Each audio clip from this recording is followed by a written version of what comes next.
الحمد لله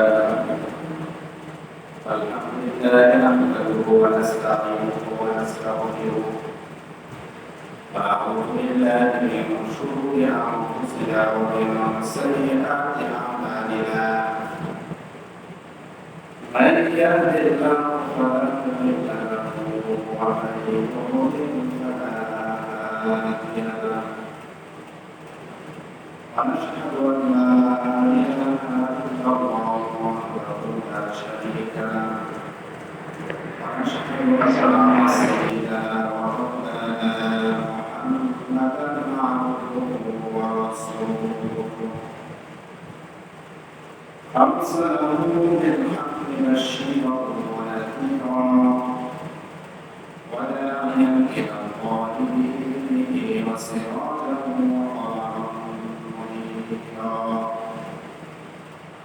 أما بعد فقد قال الله تعالى في كلامه المتين وفي فرقانه الحميد أعوذ بالله من الشيطان الرجيم بسم الله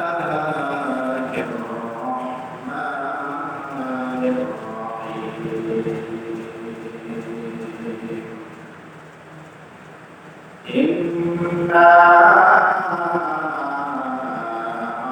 أعطيناك الكوثر فصل لربك وانحر إن شانئك هو الأبتر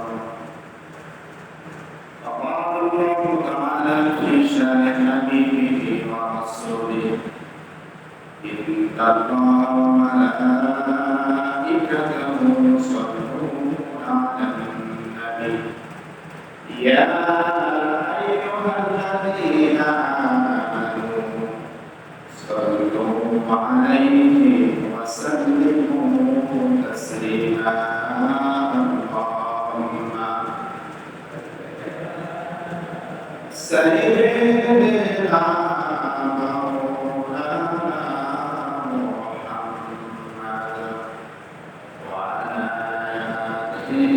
سيدنا شفيعنا محمد اللهم صل على سيدنا مولانا محمد وعلى آله سيدنا شفيعنا আলহামদুলিল্লাহ সমস্ত প্রশংসা জানালেন সেই মহান আল্লাহর দরবারে যে মহান আমিন আমাদেরকে ভালোবেসে মহাব্বত করে দুনিয়ার মধ্যে সর্বোত্তম সর্বশ্রেষ্ঠ জায়গা নিশ্চিত করেন সুস্থতার সহিত সর্বশ্রেষ্ঠ মালিক সকলের মালিক রবের গোলামি আসক্ত করবার জন্য আশা তৌফিক দান করেছেন তার সাথে সাথে নামাজের পূর্ব মুহূর্তে নিজেদের ইমানের তাসকিয়া বৃদ্ধি করার জন্য নিজেদেরকে সংশোধন করার নিয়তে কিছু কথা বলা এবং শোনার সুযোগ দান করলেন এর জন্য শুকরিয়া আদায় করি আলহামদুলিল্লাহ। দরুদ পাঠ করে সেই মহান মানবের প্রতি যার অনেক বিধিবিধান বাস্তবায়ন করা আমাদের প্রত্যেকের জন্য ফরজ। যার বিধান আনিত বিধিবিধান বাস্তবায়ন করবে বাংলাদেশ সহ যেখানে বাস্তবায়ন করা যাবে সেখানে রামেসার মতো আয়েশার মতো আসিয়ার মতো পুরো সন্তানকে নির্যাতনের সম্মুখীন হতে পারে না। কোনোভাবে যদি নির্যাতিত হয়ে যায় তাহলে ওই নিষ্ঠুর পাষাণ মানুষকে আইনের ফাঁক দিয়ে জেলখানা থেকে বের করে আবার তাকে ওইরকম কাজ করার সুযোগ সৃষ্টি হবে না। যা বিধিবিধান বাস্তবায়ন করতে পারলে সমাজের প্রতিটি স্তরে শান্তি বিরাজ করবে। সে মহান মানবের প্রতি আমরা দরুদ পড়ি সাল্লাল্লাহু আলাইহি ওয়াসাল্লাম। আপনার সবাই কেমন আছেন? আলহামদুলিল্লাহ আলা কুল্লি হাল। বান্দা যে অবস্থায় থাকুক না কেন শুকরিয়া করবে আল্লাহ তাআলা। তো আমাদেরকে আল্লাহ তাআলা রাত দিন দিয়েছেন, মাস দিয়েছেন, বছর দিয়েছেন, চক্রটা তাই চলতে থাকে, সপ্তাহ যায়, মাস যায়, একের পর এক বছর আসতে থাকে। তো সামনে যে দিনগুলো আসতেছে, এই দিনগুলো মুমিন মুত্তাকি মুসলমানের জন্য পরীক্ষা স্বরূপ থাকবে। একজন মুমিন আজকে যে অবস্থায় থাকবে, আমলের জিন্দেগি করবে, রাত দিনের সঙ্গে সঙ্গে তার আমলের জিন্দেগির পাল্লা আরো ভারী করবে, সুন্দর করবে। এটা হলো মুমিনের চিন্তা ভাবনা, এটাই মুমিনের উচিত কর্তব্য। তখন আরবি মাস 12টি মাস আল্লাহ তাআলা মাসগুলোকে বিভক্ত করেছেন বান্দার কল্যাণের জন্য, যাতে করে বান্দা তার জীবনটাকে সুন্দরভাবে পরিচালনা করতে পারে। এই মাসগুলোর মধ্যে বরকতময় কিছু মাস রয়েছে, দিনগুলোকে করেছেন বরকতময়, রাতগুলোকে করেছেন বরকতময়। আজকে যে মাস চলতেছে, আমরা সবাই অবগত আছি, জিলহজ মাসের সর্বশ্রেষ্ঠ একটা আমল রয়েছে, যেটা হলো কুরবানি। সেটার নাম কি? কুরবানি। এখন কুরবানি বলতে যত সহজ, আদতে কি কুরবানি পালন করা অত সহজ? কুরবানি হলো ইব্রাহিম আলাইহিস সালামের সুন্নাহ। ইব্রাহিম আলাইহিস সালামকে পরীক্ষা করেছেন বিভিন্ন রকমের কুরবানির মাধ্যমে। আমাদেরকে আল্লাহ তাআলা পরীক্ষা করতে চান, পরীক্ষার মধ্য দিয়ে ত্যাগ, নিজের স্যাক্রিফাইসের মাধ্যমে। কুরবানির এক অর্থ হলো ত্যাগ স্বীকার করা, স্যাক্রিফাইস করা। কিভাবে? ইব্রাহিম আলাইহিস সালাম একের পর এক পরীক্ষা দিচ্ছিলেন, উত্তীর্ণ হচ্ছিল। আল্লাহ তাআলা তার খলিলকে আরো নৈকট্যশীল করার জন্য একে নবী, আবার রাসূল, আবার আল্লাহর বন্ধু, তাকে আরো প্রিয় করার জন্য আল্লাহ তাআলা একের পর এক পরীক্ষা সম্মুখীন করতেছিলেন। শেষ বয়সে একজন সন্তান দিলেন, সেই সন্তানকে আল্লাহ তাআলা কুরবানি করার জন্য রাসূল সাল্লাল্লাহু আলাইহি ওয়াসাল্লামকে নির্দেশ দিলেন।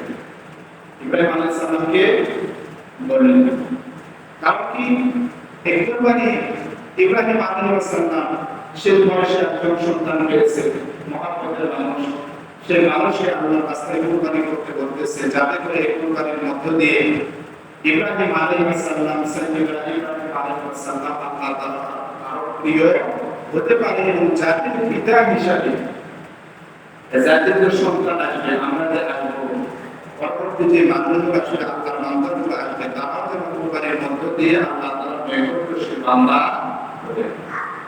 এই জিলহজ মাসে দুইটা সবচেয়ে বড় ইবাদত, একটা হলো হজ, আরেকটা হলো কুরবানি। কিন্তু একটা কুরবানি এবং হজ দুটাই কিন্তু একটা পরিবারের সাথে সংশ্লিষ্ট। হজ ইব্রাহিম আলাইহিস সালাম যখন বাইতুল্লাহ তৈরি করলেন, করার পর আল্লাহ তাআলা বললেন যে ইব্রাহিম আলাইহিস সালাম তুমি ঘোষণা দাও, আযান দাও হজের জন্য। وَأَذِّنْ فِي النَّاسِ بِالْحَجِّ يَأْتُوكَ رِجَالًا وَعَلَى كُلِّ ضَامِرٍ। আল্লাহ তাআলা ঘোষণা দিলেন, ওগো ইব্রাহিম তুমি জানিয়ে দাও, হজের আহ্বান জানিয়ে দাও। ইব্রাহিম আলাইহিস সালাম হজের জন্য আহ্বান করলেন। ওই আহ্বান করেছেন মুখে। এখনকার মতো কোনো আধুনিক যন্ত্রপাতি ছিল না, ফেসবুক ছিল না, টেলিগ্রাম ছিল না, ইউটিউব ছিল না, মাইক ছিল না, কিছু ছিল না। ওই আহ্বান করে আল্লাহ তাআলা কুদরতি মারফতে যতগুলো মানুষের কর্ণকুহরে পৌঁছে দিয়েছেন, ওই কর্ণকুহরে পৌঁছার কারণে যতগুলো মানুষের হাজার আহ্বান শুনেছেন, আল্লাহ তাআলা কিয়ামত পর্যন্ত ওই লোকগুলোকে পাশে বাইতুল্লাহ পারাবেন। জোরে বলেন সুবহানাল্লাহ। হজ করতে গেলে সাফা মারওয়া করতে হয়। বিবি হাজরা আলাইহিস সালাম আল্লাহর রাস্তায় কুরবানি করতে গিয়ে পরীক্ষা করতে গিয়ে ইব্রাহিম আলাইহিস সালাম ইসমাঈল আলাইহিস সালামকে রেখে আসতেন বিবি হাজরা সহ। এমন এলাকায় যে এলাকায় নাই কোনো পানি নাই, কোনো ঘর নাই, কোনো গাছগাছালি। ইব্রাহিম আলাইহিস সালাম সন্তানকে রেখে আসতেছেন, দীর্ঘদিন পর সন্তান পেয়েছে। ওই সন্তানকে আল্লাহর হুকুমে রেখে আসতেছে, মনের মধ্যে কষ্ট, মুখ দিয়ে পাতা বের হয় না। ফিরে আসতেছে বিবি হাজরা, বারবার বলতেছেন ইব্রাহিম আলাইহিস সালামকে জিজ্ঞেস করে, ইব্রাহিম আলাইহিস সালামের মুখ দিয়ে কথা বের হয় না। বিবি হাজরা শেষ পর্যায়ে বললেন, বাবা স্বামী ও আল্লাহর নবী, এই যে আমাদেরকে এখানে রেখে যাচ্ছেন, এটা কি আল্লাহর হুকুম? ইব্রাহিম আলাইহিস সালাম ইশারা করে দেখে দিলেন, হ্যাঁ, এটা আল্লাহর হুকুম। বিবি হাজরা আলাইহিস সালামের ঈমান প্রশ্ন ছিল, কেমন ঈমান ছিল? যখন নবীর মুখে শুনেছেন যে এই বিধানটি, এই হুকুমটি আল্লাহ তাআলা, সঙ্গে সঙ্গে তারা দুশ্চিন্তা করে হৃদয়ে গেছে, ধরে বলেন সুবহানাল্লাহ। ইব্রাহিম আলাইহিস সালাম যুগের শিশু, বুকের দুধ শেষ হয়ে গেছে, জিহ্বা দিয়ে পানি পান করানোর চেষ্টা করতেছিল, জিহ্বা শুকিয়ে গেছে। বিবি হাজরা পানি খোঁজার জন্য সাফা মারওয়া প্রান্ত থেকে অপর প্রান্ত দৌড়ালেন। আল্লাহ তাআলার কাছে এই তিতিক্ষা, এই স্যাক্রিফাইস, মা হয়ে মরুভূমি এলাকায় তার সন্তানকে বাঁচানোর জন্য আল্লাহর হুকুম পালন করতে গিয়ে একজন মহিলা সাফা মারওয়াতে দৌড়ালেন, কষ্ট করলেন, পানির সন্ধানে বের হলেন। এই দৌড়ানোকে আল্লাহ তাআলার কাছে এত ভালো লেগেছে, এত প্রিয় হয়েছে যে দৌড়ানোকে কিয়ামত পর্যন্ত সকল হাজির জন্য ওয়াজিব করে দিয়েছেন। জয় বলেন সুবহানাল্লাহ। এমন এক ঘটনা, এই ঘটনা যে সন্তানগুলো সদস্য ছিল, সেই সদস্য যেখানে পা দিয়েছে, পা ফেলেছে, আল্লাহ তাআলা বরকতময় করেছেন। জয় বলেন সুবহানাল্লাহ। ইব্রাহিম আলাইহিস সালাম বাইতুল্লাহ নির্মাণ করতে গিয়ে মাকাম ইব্রাহিমের পাথরের মধ্যে দাঁড়িয়ে যখন বাইতুল্লাহ আপনাকে দেওয়ার উঁচু করতেছিলেন, আপনারা করতেছিলেন, লিখিত কাজ করতেছিল, ওই মাকাম ইব্রাহিম ওই পাথর থেকে আল্লাহ তাআলা বরকতময় করে দিয়েছেন। এই জন্য আজকেও ওই মাকাম ইব্রাহিম দেখার জন্য হাজার উদ্দীপ্ত হয়ে থাকে। যদি বলেন সুবহানাল্লাহ। মাকাম ইব্রাহিম একখণ্ড পাথর, কিন্তু বয়স হয়েছে নবী ইব্রাহিম খলিলুল্লাহ, বয়স হয়েছে পরস্পর কামে বরকতময় হয়েছে, দামি পাথর হয়ে গেছে। মানুষরা চেষ্টা করে সেখানে নামাজ আদায় করার জন্য সর্বশ্রেষ্ঠ জায়গা বাইতুল্লাহর পাশাপাশি স্থান হয়েছে। বিবি হাজরা ইসমাঈল আলাইহিস সালামকে পারিবার করানোর জন্য ওই যে দৌড়ালেন, সাই বরকত করলেন, সাফা মারওয়া করলেন, বরকতের কারণে, পায়ের স্পর্শের কারণে আল্লাহ তাআলা সেই জায়গাকে বরকত করলেন। শুধু তাই নয়, ইসমাঈল আলাইহিস সালাম কৃষ্ণার্থ অবস্থায় যখন বাহুদের উপর সফর করাইতেছিলেন, আল্লাহ তাআলা তার পায়ের বরকতে ওই স্থানকে জমজম দ্বারা আবিষ্কৃত করেছেন। জয় বলেন সুবহানাল্লাহ। আমার কার বংশধর? ইব্রাহিম আলাইহিস সালামের বংশধর। আমার নবী কার বংশে? ইসমাঈল আলাইহিস সালামের বংশে। তাহলে জাতির পিতা হিসেবে, জাতির পিতা অনুসরণ করতে গিয়ে আমরা সন্তান হিসাবে ইব্রাহিম আলাইহিস সালামের ফ্যামিলি, আমাদের ফ্যামিলি তৈরি করা দরকার আছে না নাই? আছে। জাতির পিতাকে অনুসরণ করতে গিয়ে সুন্নাহ মানতে গিয়ে আল্লাহ তাআলা শেষ পর্যায়ে আমাদের নবীকে কিছু সুন্নাহ দিয়েছেন। সেই সুন্নাহগুলোর মধ্যে একটা হলো কুরবানি। কি কুরবানি? এই দুনিয়াতে যত নবী রাসূল এসেছেন, যত সেক্রিফাইস করেছেন, পরীক্ষা করেছেন, পরীক্ষার সম্মুখীন হয়েছেন, আমাদের নবী ব্যতীত, আমাদের নবী ব্যতীত যতগুলো নবী রাসূল পরীক্ষার সম্মুখীন হয়েছেন, ওই পরীক্ষা করে আল্লাহ রাখা হয়। আর ইব্রাহিম আলাইহিস সালামের পরীক্ষা করে আল্লাহ রাখা হয়। আল্লাহর বরকতে ইব্রাহিম আলাইহিস সালামের সাকসেস হওয়ার বদলে ইব্রাহিম আলাইহিস সালামের ভাবনাটাই হয়ে গেল। সুবহানাল্লাহ। কুরবানির সম্পর্কে আমরা কম বেশি জানি, কিন্তু কুরবানির যে শিক্ষা, সেই শিক্ষাটা অর্জন করতে পারি না। ইব্রাহিম আলাইহিস সালামকে আল্লাহ তাআলা যখন ঘোষণা দিলেন, প্রিয় বস্তুকে কুরবানি করো, কেমন বস্তু? প্রিয় বস্তু। এই দুনিয়ার বুকে হালাল উত্তম বস্তু, প্রিয় বস্তু আগে হারাম উত্তম প্রিয় বস্তু। হালাল জিনিসটা হলো প্রিয় এবং উত্তম বস্তু। ইব্রাহিম আলাইহিস সালাম ইসমাঈল আলাইহিস সালামকে কুরবানি করার জন্য মিনা পর্বতে নিয়ে গেলেন। ইব্রাহিম আলাইহিস সালাম ইসমাঈল আলাইহিস সালামকে কুরবানি করবেন আল্লাহর বদলে। ইব্রাহিম আলাইহিস সালামের ঈমানের পরীক্ষায় পরীক্ষিত সফল হওয়ার কারণে আল্লাহ তাআলা ইসমাঈল আলাইহিস সালামকে সেখান থেকে সরিয়ে দিয়ে দুম্বার মাধ্যমে কুরবানির বিধান চালু করে দিলেন। জোরে বলেন সুবহানাল্লাহ। তাহলে সেই কুরবানি শুধু ইব্রাহিম আলাইহিস সালামের কুরবানি নয়, হাবিল কাবিল কুরবানি করেছিল। যুগে যুগে সমগ্র রাসূল কুরবানি করেছে। এই বাইতুল্লাহকে রক্ষা করতে গিয়ে আব্দুল মুত্তালিব কুরবানি করেছিল। একের পর এক ভালো কাজ করতে গিয়ে কুরবানি করেছে। আজকে আমরা কুরবানি করি, কেউ মানবের কুরবানি করি, কেউ অর্থের কুরবানি করি, কেউ দিন প্রতিষ্ঠা করতে গিয়ে জীবনের কুরবানি করে না, কেউ দর্শকের মুখ বন্ধ করার জন্য, শাস্তি প্রদান করার জন্য কুরবানি করে না।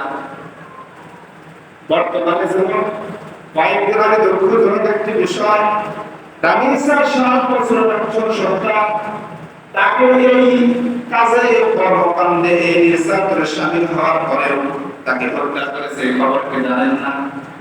কিন্তু আমাদের ইমানের দেশটা দুর্বল হয়ে গেছে। এই আফগানিস্তানে এই ধর্ষিত মেয়েদেরকে রক্ষা করার জন্য একদল তালেবান বের হয়েছিল। তাদের ত্যাগ দিতে কাপড় বাড়ির কারণে আল্লাহ তাআলা সেখানে ইসলামের খেলাফত কায়েম করে দিয়েছেন। জোরে বলেন সুবহানাল্লাহ। ঠিক তেমনি ভাবে আপনি পরিবারের মধ্যে যদি কুরবানি করতে পারেন, নিজের ব্যক্তিগত পর্যায়ে যদি কুরবানি করতে পারেন, আপনি আল্লাহ ওয়ালা হয়ে যাবেন, আল্লাহ ওয়ালা পরিবার হয়ে যাবেন। আর ইব্রাহিম আলাইহিস সালামের কুরবানি আমাদের সামনে আসছে। কুরবানি এই কুরবানি শব্দটি হলো ফারসি অথবা উর্দু শব্দ।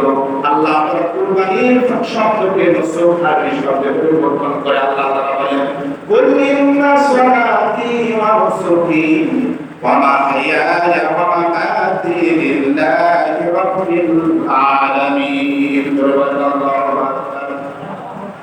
আল্লাহ তাআলা নবীকে বলেন, নবী আপনি বলেন, ইন্না সলাতি আমার নামাজ, ওয়া নুসুকি আমার কুরবানি, ওয়া মাহইয়ায়া ওয়া মামাতি আমার হায়াত মরণ কার জন্য? আল্লাহর জন্য। আমাদের নামাজ, কুরবানি, হায়াত মরণ কাদের জন্য? সরে বলেন আমাদের তবে কাদের জন্য? কারণ সমাজের মধ্যে এমন লোককে পাওয়া যায় না, কুরবানি করে কিন্তু নামাজ আদায় করে না। এমন লোক কিনা আছে? নামাজ 5 ওয়াক্ত নামাজ আল্লাহ তাআলা ফরজ করেছেন, কুরবানিকে ওয়াজিব করেছেন। নামাজ 5 ওয়াক্ত নামাজ আদায় করে না, দিনের মধ্যে আবদ্ধ করে না, এমন কিছু নামাজ আদায় করে না। কিন্তু কুরবানির বেলায় গরু, বড় গরু খোঁজে, দামি গরু খোঁজে, এমন লোক আছে না? নাই? আছে।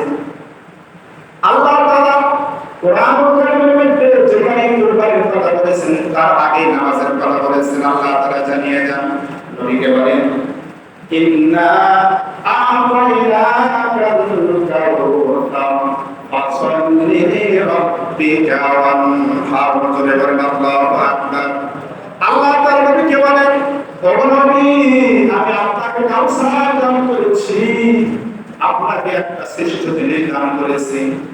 আল্লাহ তাআলা চাইলে আমাদের উপর বলবেন এভাবে, যখন বান্দা তোমাদেরকে হায়াত দিয়েছি, তোমাদেরকে সুন্দর শরীর দিয়েছি, তোমাদেরকে রিজিক দিয়েছি, ধন সম্পদ দিয়েছি, সুখে আনন্দে রেখেছি, আসো বান্দা ফাসাল্লি লিরাব্বিকা ওয়ানহার, নামাজ আদায় করো, কুরবানি করো। নবীকে বলেছেন ফাসাল্লি লিরাব্বিকা ওয়ানহার, নবীর থেকে শিক্ষা নিয়ে নবীর কথা যেন আল্লাহর বান্দারা যেন সুখে শান্তিতে পৃথিবীর মধ্যে সর্বশ্রেষ্ঠ জিনিস সুখে আনন্দে থাকার পর সর্বশ্রেষ্ঠ আপনার জাতি মুসলমান ঘরে জন্মগ্রহণ করার পর সৃষ্টিকুলের মধ্যে আশরাফুল মানুষ করে আল্লাহ তাআলা দুনিয়ার বান্দার পর আল্লাহ তাআলা যেন বলতেছে, বান্দা আসো ফাসাল্লি লিরাব্বিকা ওয়ানহার, তোমরা নামাজ আদায় করো এবং কুরবানি করো, আদায় করো। বলেন যদি ঠিক হয়ে থাকে কোরআনের বাণী সত্য, আল্লাহ তাআলার সত্য, এখান থেকে মুখ ফিরানোর কোনো রাস্তা আছে? নাই। সুতরাং এই বিধান সত্য, যারা কুরবানি করেন তার আগে নামাজ অবশ্যই আদায় করতে হবে। নামাজ আদায় করা ফরজ, কুরবানি আদায় করা ওয়াজিব। এখন কুরবানির সম্পর্কে আমরা জানি, কিন্তু বর্তমান সমাজে যে কুরবানি করে থাকি, সেই কুরবানির সাথে কি হাবিল কাবিলের কুরবানি, ইব্রাহিম আলাইহিস সালামের কুরবানি কি মিলে? ইব্রাহিম আলাইহিস সালামের কুরবানি ছিল আল্লাহ তাআলাকে খুশি করার জন্য। আমার মুসলমান কুরবানি হয় তিরিশ বাড়ানোর জন্য। অনেকে মায়া শুনতে খারাপ লাগে। আগের জামানায় বস্তুর তিন ভাগ করে বিক্রি করা হতো, এখন তো মাসলা দিয়েছিল তিন ভাগ করা দরকার নাই। বাবাজি কেউ দরকার থাকবে না, তিন ভাগ করার বিধান করা মুস্তাহাব। ঠিক আছে না? কুরবানি করেছেন কার জন্য? কুরবানি করে কার জন্য? আল্লাহ তাআলাকে রাজি খুশি করার জন্য। আল্লাহ রাসূল সাল্লাল্লাহু আলাইহি ওয়াসাল্লাম মক্কা থেকে মদিনায় চলে গেলেন। যাওয়ার পর দেখলেন সেখানে মানুষগুলো আনন্দ উপভোগ করতেছে। নবী বললেন, কবরের শহর, আপনারা এই আনন্দ কি জন্য করতেছেন? বলতেছেন এই দিন আমাদের নবী মুসা আলাইহিস সালামকে ফিরআউনের কবল থেকে রক্ষা করেছিল বিধায় আমরা আজকে আনন্দ করতেছি, উপভোগ করতেছি। আল্লাহ তাআলার কুদরতে, আল্লাহ তাআলার পানি নিয়ে রাসূলুল্লাহ সাল্লাল্লাহু আলাইহি ওয়াসাল্লাম জানিয়ে দেন, মুসলমান তোমাদের জন্য আমাদের দুটো দেখে দিলাম, একটা হলো ঈদুল ফিতর, আরেকটা কি ঈদুল আযহা। এখন সমাজের মধ্যে আনন্দ করে এক বাড়িতে দেখছি বাতিল করে বস্তু রান্না হবে, আরেক বাড়িতে বস্তু নাই, আলু ভর্তা করে ভাত খেতে, তাহলে মনে হতো যে কি সমাজের মধ্যে আনন্দ উদযাপিত হলো। বিধানটা যদি অবস্থা হয়, কিন্তু আল্লাহ তাআলা বলেন লা ইয়ানালুল্লাহু লুহুমুহা ওয়ালা দিমাউহা ওয়ালাকিন ইয়ানালুহুত তাকওয়া মিনকুম। আল্লাহ তাআলা বলেন তোমাদের রক্ত মাংস আল্লাহ তাআলার কাছে পৌঁছায় না। যদি রক্তটা আমরা ফেলে দিই, বস্তুটা আমাদের ঘরের মধ্যে পৌঁছে, আল্লাহ বলেন না না, রক্ত বস্তু কিছু আমার কাছে পৌঁছে না, আমার কাছে পৌঁছে তোমাদের তাকওয়া। তোমরা কাকে রাজি খুশি করার জন্য কুরবানি করেছো? কিভাবে কুরবানি করেছো? কুরবানি কোন রাস্তায় কোথাও কুরবানি করেছো? আমি আল্লাহ তাআলা দেখতে চাই। আল্লাহ তাআলা কোরআনের মধ্যে বলেছেন ইন্নামাল মুমিনুনা ইখওয়াতুন